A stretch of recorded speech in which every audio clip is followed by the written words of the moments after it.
जय श्री कृष्ण चैतन्य प्रभु नित्यानंद श्री अद्वैत गदाधार श्रीवासादि गौर भक्तवृंद। जय श्री राधा माधव। हरे कृष्ण। पिछली कथा में आप सबने सुना कि प्रभु श्री राम जब अत्रि ऋषि के आश्रम में आते हैं तो माता अनसुईया प्रसन्न होकर के देवी सीता को अद्भुत अद्भुत और दिव्य अलंकारों से सुसज्जित बहुत सारे गहने उनको प्रदान करती हैं। तत्पश्चात प्रभु श्री राम को आज्ञा देते हैं कि आप यहाँ से उत्तर दिशा की तरफ वन को गमन करें। प्रभु श्री राम आज्ञा लेते हैं अत्रि ऋषि और माता अनसुईया से और माता सीता और लक्ष्मण के साथ में वन की तरफ आगे बढ़ते हैं। आगे बढ़ करके वे शरभिंग ऋषि के आश्रम में पहुंचते हैं। शरभिंग ऋषि के आश्रम में पहुंचने से पूर्व ही वे आकाश में देखते हैं कि इंद्र आदि देवता उस आश्रम में पधारे हुए हैं। इंद्रदेव का अश्व जो हरे रंग का रहता है, दिव्य रहता है। प्रभु श्री राम लक्ष्मण से कहते हैं कि देखो, लगता है कि इस आश्रम में देवी देवताओं का आगमन हुआ है। यहाँ पर देवराज इंद्र शरभिंग ऋषि से कहते हैं कि हे मुनि, आपका तपस्या अब पूर्ण हुआ है और मैं चाहता हूं कि आप ब्रह्मलोक को प्रस्थान करें और वह दिव्य पद प्राप्त करें जो आप जैसे तपस्वी मुनियों के लिए अति अनिवार्य होता है। तभी आभास हो जाता है देवराज इंद्र को कि प्रभु श्री राम आ रहे हैं। वे तुरंत देवताओं से कहते हैं कि जल्दी से अदृश्य हो जाओ और यहां से निकल लो, क्योंकि प्रभु श्री राम अगर हमें देख लिए तो यह कदाचित उचित नहीं होगा। सारे देवता वहां से विलुप्त हो जाते हैं। तत्पश्चात प्रभु श्री राम, माता जानकी और लक्ष्मण जी का शरभिंग ऋषि के आश्रम में आगमन होता है। शरभिंग ऋषि जैसे ही प्रभु श्री राम को देखते हैं हर्षो उल्लासित हो जाते हैं। गदगद भाव से उनका सत्कार करते हुए अपने आश्रम में लाते हैं और उनको साष्टांग प्रणाम करते हैं और प्रभु श्री राम से कहते हैं कि आज मेरा जीवन सफल हुआ। युग युगांतर से जो मैं तपस्या कर रहा था, जिनकी तपस्या कर रहा था, वे हमारे इष्ट स्वयं आज हमें दर्शन देने को आए हैं। प्रभु श्री राम उनको अपने गले लगा लेते हैं। तत्पश्चात शरभिंग ऋषि प्रभु श्री राम से आज्ञा लेकर के ब्रह्मलोक को प्रस्थान करते हैं। प्रभु श्री राम भी वहां से आगे यात्रा करते हुए वन में आगे बढ़ते हैं तो वहां पर उनका दर्शन सुतीक्ष्ण ऋषि से होता है। सुतीक्ष्ण ऋषि जो ब्रह्मवादी रहते हैं और अपने तपस्या में लीन रहते हैं, वे भी जब प्रभु श्री राम को आया हुआ देखते हैं तुरंत उनको साष्टांग करते हुए प्रभु से विनय करते हैं कि प्रभु, अभी कुछ क्षण पूर्व ही देवराज इंद्र मेरे पास आए थे और मुझे कह रहे थे कि ब्रह्मलोक को आप प्रस्थान करें और उन्होंने यह भी सूचना दी कि आप आने वाले हो। तो मैंने उनसे कहा कि इतना सुंदर अवसर है, स्वयं प्रभु का दर्शन, मेरे भगवान का दर्शन होने जा रहा है, तो पहले मैं प्रभु का दर्शन कर लूं, तत्पश्चात मैं ब्रह्मलोक को प्रस्थान करूंगा। प्रभु श्री राम उनको भी दर्शन देते हैं।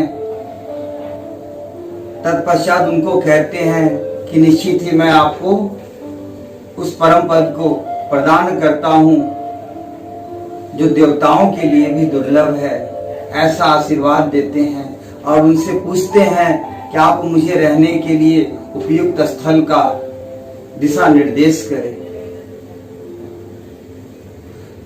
तो वहां पर सुतीक्ष्ण ऋषि उनको कहते हैं कि आप यहीं पर रह करके और बाकी का समय व्यतीत करें तो ज्यादा अच्छा होगा। प्रभु श्री राम कहते हैं कि मैं देख रहा हूं कि मृगों के झुंड के कारण आप सबका तपस्या विघ्न हो रहा है, तो ऐसे में मैं अपने आप को रोक नहीं पाऊंगा और निश्चित इन मृगों का वध कर डालूंगा। इसलिए उचित यही होगा कि मैं दूसरे आश्रम को चले जाऊं। ऐसा कह करके प्रभु श्री राम दूसरे आश्रम को जाते हैं और उचित स्थल देख करके कभी इस आश्रम में 6 महीना, कभी उस मुनि के आश्रम में 8 महीना, किसी के यहाँ 4 महीना, किसी के यहाँ 8-7 महीना, इस तरह व्यतीत करते हुए पूरे 10 वर्ष वे उसी वन में व्यतीत करते हैं। एक दिन की बात है, देवी सीता प्रभु श्री राम से निवेदन करती हैं, वे आग्रह करती हैं कि प्रभु मैं नहीं चाहता हूं कि आपके हाथों किसी भी प्रकार का अनहित हो, क्योंकि आप सदैव धर्मपरायण हैं। कोई भी कार्य ऐसा आपने आज तक नहीं किया हो जो धर्म विरुद्ध हो। कि तृण एव व्यासान्यत्र काम जानी भवन्त्युत मिथ्या वाक्यम तु परमम तस्माद गुरुतराव भो परदार भीगमनम विना वरम च रुद्रता मिथ्या वाक्यम न ते भूतम न भविष्यति राघव। देवी सीता कहती है कि इस जगत में काम से उत्पन्न होने वाले 3 ही व्यसन होते हैं। प्रथम मिथ्या भाषण, द्वितीय स्त्री गमन और तीसरा क्रूरतापूर्ण वार्ताव। पर स्त्री गमन और बिना बैर के ही दूसरे के प्रति क्रूरतापूर्वक बर्ताव, हे रघुनंदन, इनमें मिथ्या भाषण व्यसन तो न आप में कभी हुआ है और न आगे कभी होगा। और दूसरा पर स्त्री गमन, तो मैं भली भांति जानती हूं कि आपने आज तक मेरे अलावा और किसी स्त्री की कामना नहीं की। किंतु तीसरा जो क्रूरतापूर्ण बर्ताव कहा गया है, इसका मुझे भय सता रहा है, क्योंकि आप क्षत्रिय हो, आपके हाथ में निश्चित ही शस्त्र है और इस वन में आपने मुनियों को भी वचन दिया है उनकी रक्षा करने की। किंतु ऐसा न हो कि व्याधान में पड़कर आप इन अस्त्रों का उपयोग करें, जिससे कि बेकसूर व्यक्ति भी मारा जाए, जिसने आपका कुछ ना अनहित किया हो। और कहते हैं कि वैसे भी जो अस्त्र उठाता है उससे निश्चित ही कुछ ना कुछ गलत होता ही होता है। तो आपने अस्त्र उठाया है, मुझे बहुत ही भय सता रहा है। पुरानी एक कथा है कि देवराज इंद्र ने एक बार एक मुनि को घोर तपस्या में लीन देखा तो उनके मन में छल आया और उन्होंने उनको अस्त्र पकड़ा दी और कहा कि तुम इसकी रक्षा करो। अब वह मुनि उस अस्त्र को लिए जहां भी जाते, शौच करते, स्नान करते, पूजा पाठ करते, कहीं भी जाते तो वे उसको अपने संग ही रखते, क्योंकि देवराज इंद्र का धरोहर जो था और उसकी रक्षा करने का जिम्मेदारी जो उनके ऊपर था। परिणाम स्वरूप वे अपने भक्ति से नीचे पतन की तरफ चले गए और सदा के लिए उनका सारा तपोबल समाप्त हो गया। तो प्रभु, मैं नहीं चाहती हूं कि आपके साथ भी ऐसा कोई भी दुराचरण हो जाए, क्योंकि धर्मादर्थ प्रभावती धर्मार्थ प्रभवते सुखम धर्मेण लभते सर्वम धर्म सारा इदम जगत। धर्म से अर्थ प्राप्त होता है, धर्म से सुख का उदय होता है और धर्म से ही मनुष्य सब कुछ पा लेता है। इस संसार में धर्म ही सबसे बड़ा सार है। तो मैं चाहती हूं कि चतुर मनुष्य भिन्न भिन्न वानप्रस्थोचित नियमों के द्वारा अपने शरीर को छीण करके यत्न पूर्वक धर्म का संपादन करते हैं, क्योंकि सुखदायक साधन से सुख के हेतु भूत धर्म की प्राप्ति ही नहीं होती। तो आप निश्चित ही कहीं अधर्म में ना पड़ जाएं, यह चिंता मुझे सता रही है। इसलिए आप ये अस्त्र शस्त्रों को त्याग दें और तपस्वियों की भांति जीवन व्यतीत करें। प्रभु श्री राम कहते हैं कि देवी ऐसा कैसे हो सकता है, क्योंकि मैं क्षत्रिय हूं और मैं जो एक बार वचन दे दिया उसकी पूर्ति मर करके भी पूरा करूंगा। ऋषि मुनियों ने मेरे पास जब आकर के आग्रह किया है कि दुष्ट राक्षसों और असुरों से हमारी रक्षा करें आप, तो निश्चित ही शरणागत व्यक्ति का रक्षा करना क्षत्रिय का धर्म होता है। और वे सब ऋषि मुनि तो स्वयं चल करके मेरे पास आए। यह मेरा दुर्भाग्य है, क्योंकि होना तो ये चाहिए था कि मैं स्वयं उनकी रक्षा करता। तो इस धर्म के परायण हेतु अगर मुझे आप सबकी यानी आपके लक्ष्मण की भी त्याग करनी पड़े तो मैं त्याग कर दूंगा, किंतु अपने वचन से मैं पीछे नहीं हटूंगा। श्री राम देवी सीता को समझाते हुए आगे कहते हैं कि हे देवी, अप्यहम जीवितम जिहाम त्वाम आसीते सर लक्षणाम न तु प्रतिज्ञा संसित्य ब्राह्मण्योभ्य विशेषतः। मैं अपने प्राण छोड़ सकता हूँ, तुम्हारा और लक्ष्मण का भी परित्याग कर सकता हूँ, किंतु अपनी प्रतिज्ञा को विशेषतः ब्राह्मणों के लिए की गई प्रतिज्ञा को मैं कदापि नहीं छोड़ सकता हूँ, क्योंकि यह मेरा परम धर्म है। देवी सीते, आपका यह शुभ चिंतन निश्चित ही हितकर है मेरा, क्योंकि जो हमारे विषय में सोचते हैं, चिंतन करते हैं, वे ही सदैव सत उपदेश करते हैं। अन्यथा जिनसे कुछ संबंध ना हो उन्हें लोग भला क्यों उपदेश दें। तो आप अपनी जगह सत्य सही हो, सही सत्य हो, किंतु मेरा भी धर्म परायण यही कहता है कि मैं उन ऋषि मुनियों की रक्षा करूं। ऐसा समझा करके प्रभु श्री राम देवी सीता को तत्पश्चात वन में यात्रा आगे की तरफ करते हुए वे तीनों पहुंचते हैं पंचास्पर तीर्थ के पास।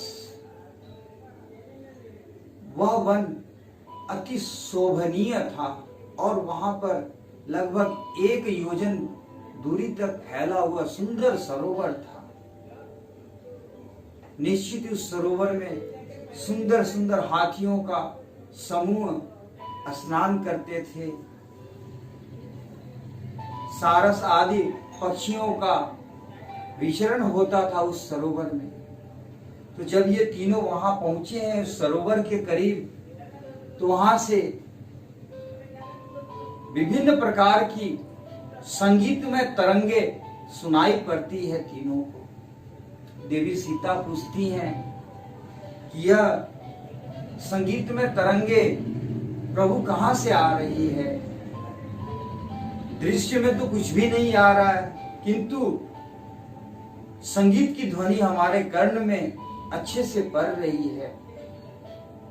तो प्रभु श्री राम कहते हैं कि हे देवी, यह मांडकर्णी ऋषि की कथा है। मांडकर्णी ऋषि ब्रह्म तेजस मुनि थे। उन्होंने एक सहर्ष युग तक, एक सहर्ष वर्षों तक कठिन तपस्या करी।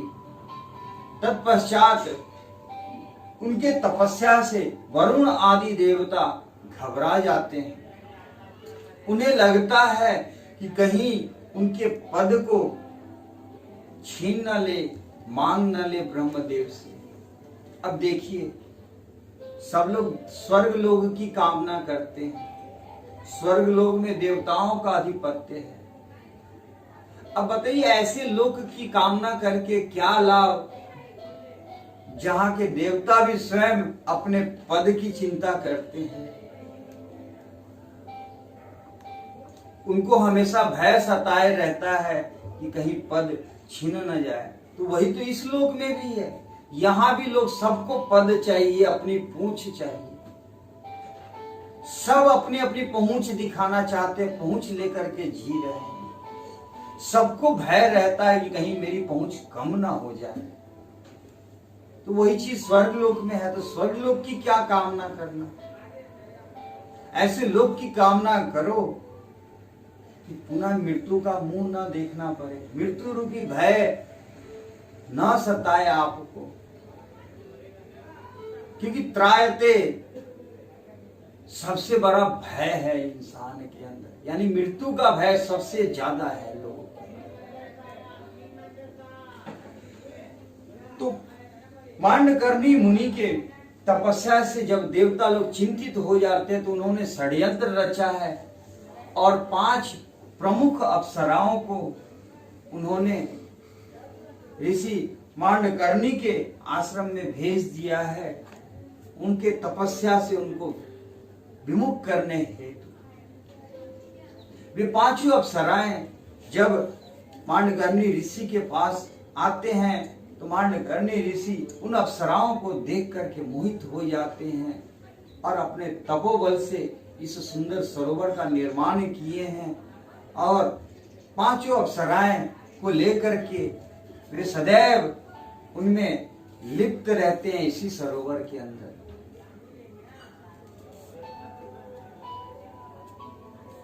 हरे कृष्ण। राम देवी सीता और लक्ष्मण को लेकर के उस सरोवर से आगे बढ़ते हैं और वे तीनों सुतीक्ष्ण ऋषि के आश्रम में पहुंचते हैं। ये वही मुनि हैं जिनके बड़े भाई, जिनका नाम अगस्त ऋषि, अगस्त मुनि है। परम तेजस्वी अगस्त मुनि के ये छोटे भाई हैं। प्रभु श्री राम एक रात्रि उनके आश्रम में व्यतीत करते हैं और प्रातः होने पर उनसे जाने की आज्ञा मांगते हुए कहते हैं कि मुझे अगस्त ऋषि के आश्रम को जाना है। उनको दिशा निर्देश करते हुए रास्ता बताते हैं और अपने साथ में, उनके साथ में एक ब्राह्मण को भेजते हैं जो उनको रास्ता दिखा सके अगस्त मुनि के आश्रम का। प्रभु श्री राम, लक्ष्मण और देवी सीता अगस्त मुनि के आश्रम की तरफ बढ़ते हैं। ये वही अगस्त ऋषि हैं जिन्होंने इस वन को असुरों से और राक्षसों के से भय मुक्त किया और यहाँ शांति की स्थापना करी। कहते हैं कि मुनि अगस्त्य जब इस आश्रम में इस वन को आए थे, उस समय यह वन सारे असुर और राक्षसों से भरा हुआ था। उनके उपद्रवों से सारे के सारे मुनिजन त्रासित थे। वैसे समय में ऋषि अगस्त आए। एक समय की बात है, मुनि अगस्त वातापी और इलवलकल ये दोनों भाई इसी जंगल में एक साथ रहा करते थे। जो इलवल्क था वह शाक का रूप धारण कर लेता था और उसका भाई वातापी जो था वह ब्राह्मणों को निमंत्रण करता था भोजन हेतु। और जब वे ब्राह्मण आते थे तो वह वातापी शाक के रूप में भोजन में मिल करके उसके उदर में चले जाता था ग्रास के साथ, और तत्पश्चात उसके पेट में घुस करके और उस ऋषि मुनि का पेट को फाड़ दिया करता था। और ये दोनों भाई मुनियों का मांस को भक्षण कर लिया करता था। भूले से कहते हैं ना कि आदमी का जब बुरा दिन आता है तो वह काल की तरफ भागता है। इनका भी बुरा समय आ गया और इन्होंने गलत जगह से पंगा ले लिया। इन्होंने अगस्त ऋषि से पंगा ले लिया। आमंत्रित किया अगस्त ऋषि को। अगस्त ऋषि तो त्रिकालदर्शी, वे सब जानने वाले। उन्होंने इनके आमंत्रण को स्वीकार भी कर लिया है।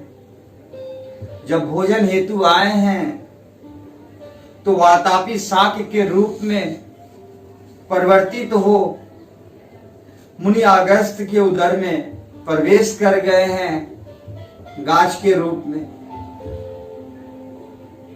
कुछ समय पश्चात इलवल सोचा कि अब तो अगस्त ऋषि का उदर फट जाएगा, तो अगस्त ऋषि मुस्कुराए हैं और मुस्कुराते इलवल को बोले हैं कि निश्चित तुम्हारे भाई अब जीवित नहीं है, क्योंकि उसको मैं अपने उदर में ही पचा लिया और वह मृत्यु को प्राप्त हो चुका है। अब तुम्हारा बारी है। और इन्होंने अपने क्रोध अग्नि से क्रोध दृष्टि उसके ऊपर डाली है और परिणामतः वो वहीं पर जलकर भस्म हो गया है। ऐसा करके उन्होंने इस वन को सभी मुनि और ऋषि और तपस्वियों के तपस्या करने योग्य बना दिया है। तब से अगस्त ऋषि यही रहते हैं। प्रभु श्री राम, माता सीता और लक्ष्मण तीनों पहुंचते हैं अगस्त ऋषि के आश्रम में। अगस्त ऋषि प्रभु श्री राम को देख करके प्रसन्नचित हुए, उनको अपने गले लगाते हैं, फिर प्रेम पूर्वक उनको आसन प्रदान करते हैं, फिर वार्तालाप करते हुए पूछते हैं कुशल कामना की। प्रभु श्री राम भी बड़े ही हर्ष भाव से उनसे संवाद करते हैं। तत्पश्चात उनसे पूछते हैं कि मेरे वन का 4 वर्ष और बाकी रह गया है, तो मुनिवर आप ही बताओ कि मैं आगे का समय कहाँ जाकर के व्यतीत करूं, कौन सा उचित स्थल है, आप हमें निर्देश करें। तो अगस्त ऋषि प्रभु श्री राम से कहते हैं कि आप पंचवटी को जाइए और वहीं जाकर के डेरा डालिए, क्योंकि अगस्त ऋषि भी जानते हैं कि प्रभु श्री राम का वन में आने का प्रयोजन क्या है, किस हेतु आए हैं वो वन को। क्योंकि साधारण व्यक्ति तो ये सोच रहे हैं कि दशरथ जी ने उन्हें वचन दे दिया और जिसके कारण उस वचन को निभाने हेतु प्रभु श्री राम वन में आए, किंतु यह सर्वदा अलग तथ्य है। असल तथ्य, मूल तथ्य तो यह है कि प्रभु श्री राम को इस धरा से पापियों का संहार करना है और देवी पृथ्वी का इन पापियों से भार कम करवाना है। वे जानते हैं कि पंचवटी में बहुत सारे असुर हैं और प्रभु श्री राम निश्चित इन सब सारे असुरों का वध करेंगे। इस हेतु उन्होंने प्रभु श्री राम को पंचवटी जाने का आदेश दिया है और प्रभु श्री राम भी वहां से पंचवटी की तरफ आगे बढ़ने लग जाते हैं। वहां पर अगस्त ऋषि दिव्य दिव्य अस्त्र और शस्त्रों का ज्ञान प्रदान करते हैं प्रभु श्री राम को और वहां से प्रभु सारे अस्त्रों को संग्रहित कर और पंचवटी की तरफ यात्रा करते हैं। आगे की कथा अगले प्रसंग में। हरे कृष्ण।